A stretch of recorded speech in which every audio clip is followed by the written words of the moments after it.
NALCO colony मध्य गाड़ी धक्कार भिन्नक्षम गुरुतर। आज अपराह एक अजणा गाड़ी धक्कार जड़े भिन्नक्षम व्यक्ति गुरुतर आहत होती। घटनाटी नालको मेन गेट स्थित 2 नंबर गेट पाखरे दुर्घटना घटी। सूचना अनुसार गिरांग ग्रामर भजमन बेहरा जड़े भिन्नक्षम से निज बैटेरी गाड़ी सहायता तुरंग स्थित भौणी घर को जाते। अपराह घर को फेरुवा बेले नालको मेन गेट स्थित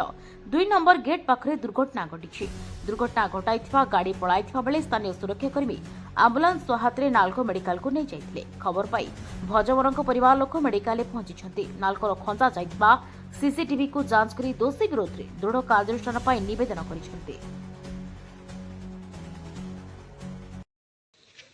मन संजय प्रधान कौन है जाऊला आसला आम घर को से घर को आसला बेले कार कुटी देला जाऊ छोटा नुक से खसी पड़ा पर से आसिक आणिकी नालको मेडिकल आडमिट कर आम फोन कल आम आसिलु आसला बेलू से आडमिट जहाँ साहय कर छोटा नुक से भल हम तार कहीं ना निशाती निक से भत्ता पाऊँगी सरकार गाड़ी भी मिली से कि चलो कि भल हो पार नालको कौन कह नालको जहाँ साहय करे। शिवानंद बेहरा कौन है घटना मो से मो दादा लगे जाइए अपाघर को बुलिकिना आसला बेलू बाटर एमती घटना होपर कारटे बाड़ी देखी पड़े से पड़ी ताकू भी कहीं उठेलेनि ग्रुप भाई मैंने आमर थे बोले से उठेकी नालको मेडिकल आनी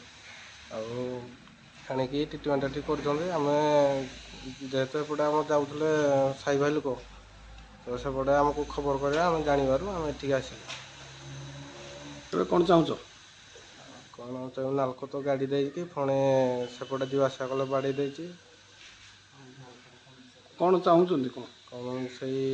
कौटी एटा नालको क्वार्टर लाइन भितर हाँ 2 नंबर गेट टिके 10 टाक कौन चाहूच कौन पैसा जो